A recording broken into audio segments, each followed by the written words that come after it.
Hello viewers. Welcome to Seek Wisdom. First of all, we thank you all for playing this video. Today we present you the summary of the book, The Art of War, written by Sun Tzu. Written around 2,500 years ago, this classic book of military strategy is based on Chinese warfare and military thought. Since that time, all levels of military have used the teaching on Sun Tzu to warfare, and civilization have adapted these teachings for use in politics, business and everyday life. The Art of War is a book which should be used to gain advantage of opponents in the boardroom and battlefield alike. Hope you like it. Let's get started. After being made a general, Tzu demonstrated the effectiveness of his philosophy by leading an army and winning an impressive battle in the Chu state. He then put his philosophy to paper and wrote The Art of War for the King of Wu. The book has 13 chapters, each assigned to a particular aspect of war and strategy. In this video, every chapter will start with a quote of Sun Tzu from that chapter, followed with the summary of that chapter. Although he writes in short, succinct sentences, the brevity of his words always contain a depth of meaning. Consequently, the art of war has had a significant impact on both Eastern and Western military thinking, which continues to this day. Let's start with the summary of the book. First chapter is laying plans. All warfare is based on deception. War is essential to the governance of the state. Tzu argues that warfare is governed by 5 constant factors. 1. Moral law, that which inspires the population to be in complete agreement with their leader, willing to follow them under any circumstances. 2. Heaven, the changeability of the environment, for example, the seasons, times of day, and the weather. 3. Earth, this comprises great distances and the variability of terrain. 4. The commander, the importance of the virtues of wisdom, sincerity, benevolence, courage, and strictness. 5. Method and discipline, the clear hierarchy and structure of an army, with clear divisions, subdivisions, and ranks. When creating your military strategy, you must refer to these 5 factors. This requires asking questions such as, which of your leaders inspire moral law? Who stands to gain the most from how the heavens and earth lie? On which side are the officers and soldiers better trained? Tzu argues that, by asking such questions, you can predict who the winning side will be. Further, as war is based on deception, when your army is fit to attack, they must appear unfit.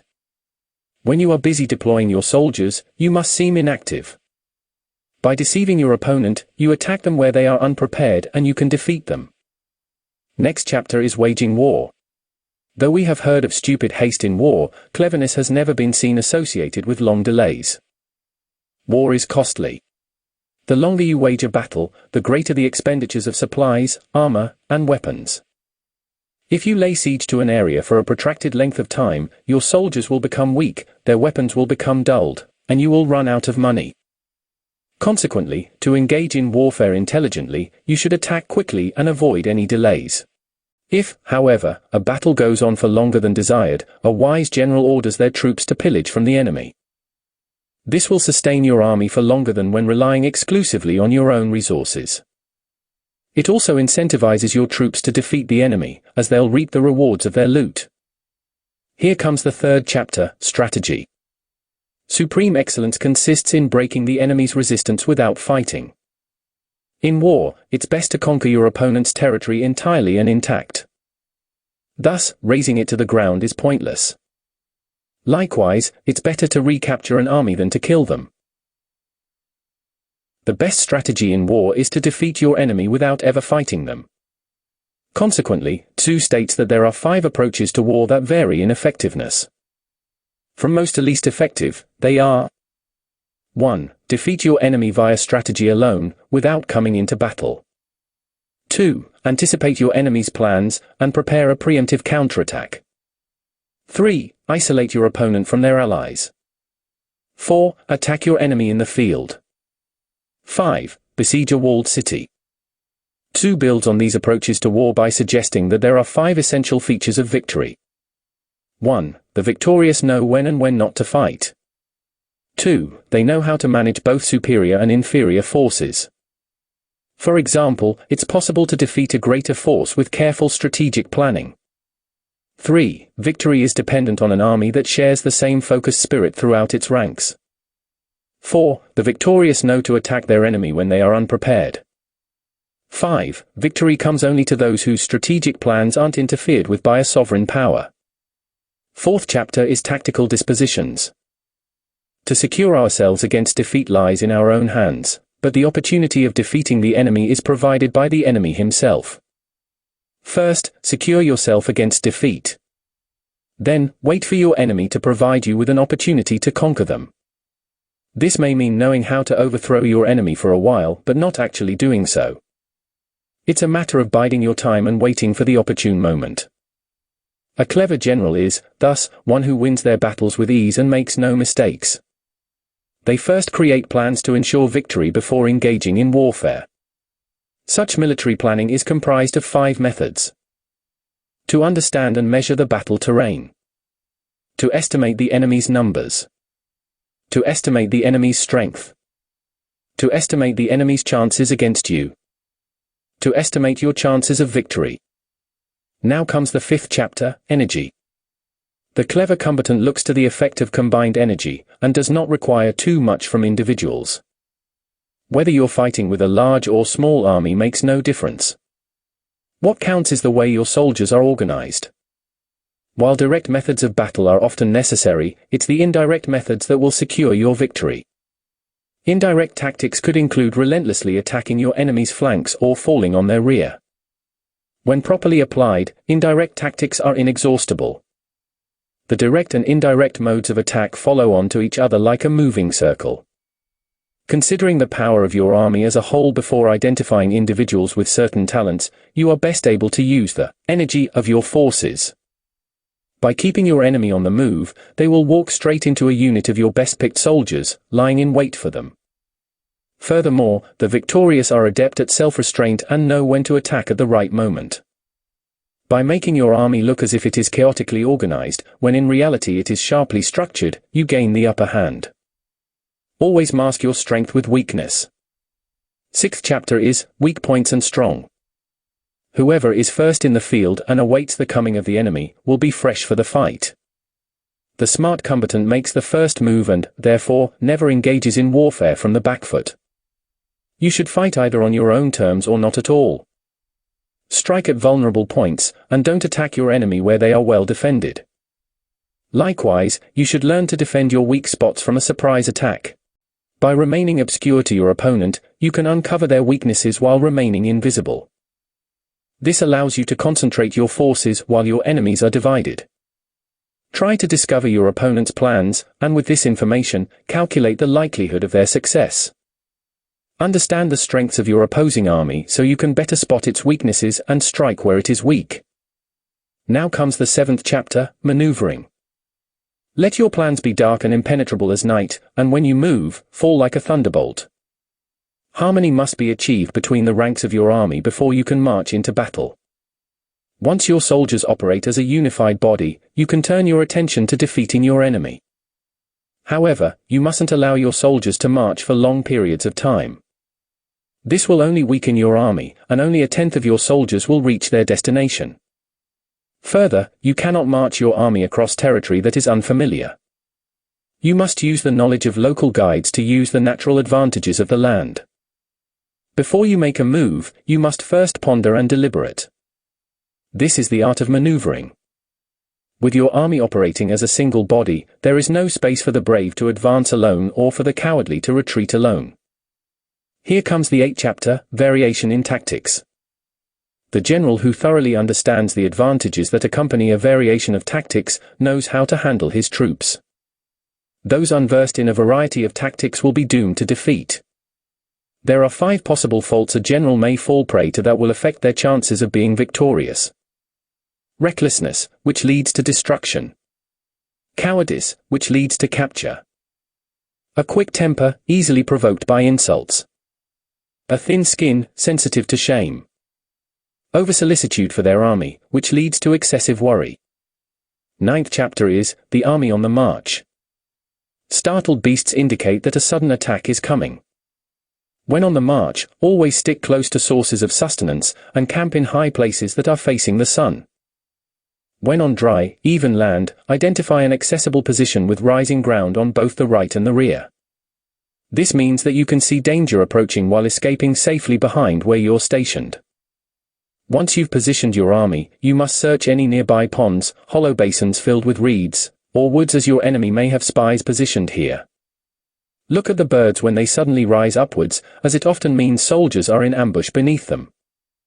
However, if birds gather on any singular spot, it means it's unoccupied. If envoys from the enemy are sent across to you in a friendly manner, it means they're seeking a truce. If your enemy's troops line up before you but don't advance, you must be cautious. It could mean that they are planning a surprise flank attack.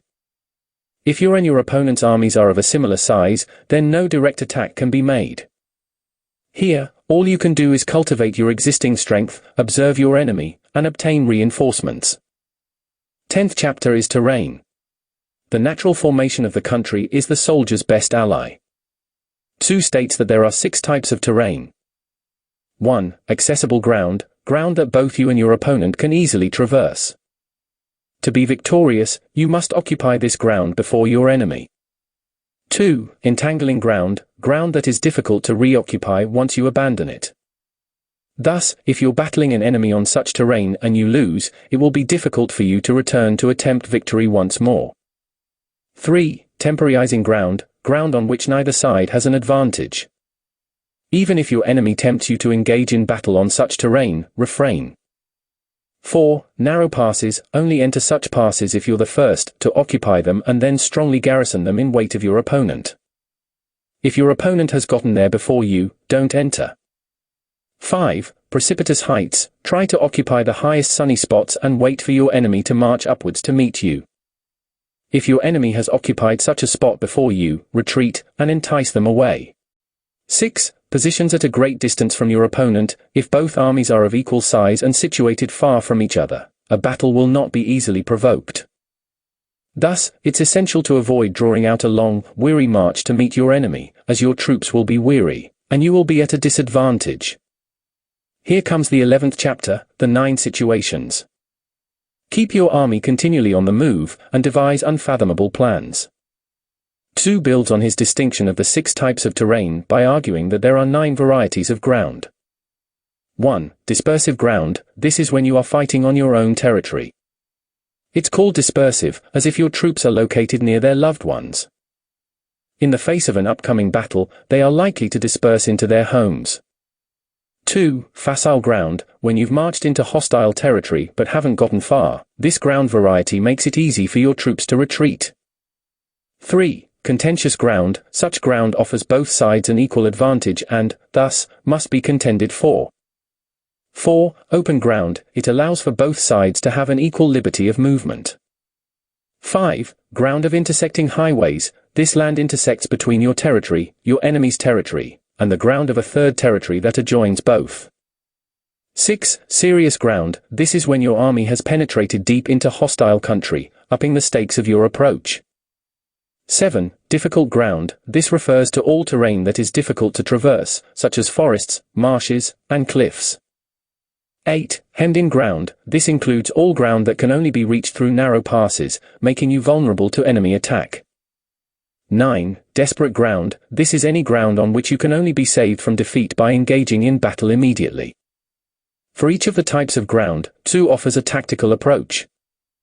On dispersive ground, don't fight. On facile ground, don't stop. On contentious ground, don't attack. On open ground, don't block the enemy's path. On the ground of intersecting highways, join up with your allies. On serious ground, gather and plunder. On difficult ground, keep steady in your march. On hemmed-in ground, resort to using strategy. On desperate ground, fight. Here comes the 12th chapter, the attack by fire. A kingdom that has once been destroyed can never come again into being. 2 suggests 5 ways to defeating your enemy with fire, and they are: burning their camp, burning their stores, burning their baggage trains, burning their arsenals and magazines, to aim burning arrows across enemy lines, To use fire effectively, however, it must be used at the opportune moment, in the right season, when the weather is dry. Now comes the last chapter, the use of spies. Spies are the most important element in war, because on them depends an army's ability to move. If a war drags out for many years, you will deplete your treasury, and there will be much unrest in your homeland. To prevent a long war, you must learn to use spies effectively to know when to strike the enemy. You can only trust spies if you pay them sufficiently for their services.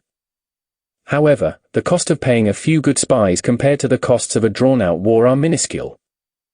Su states that there are 5 types of spy, and the trick is to use all 5 so that your opponent will never uncover the depths of your espionage network.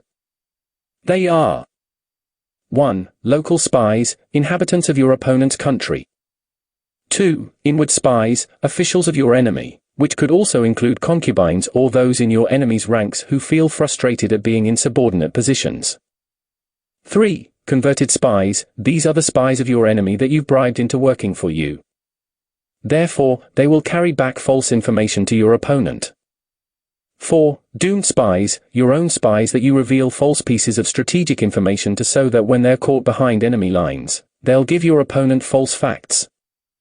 5. Surviving spies, all spies who survive and bring back news from your enemy's camp.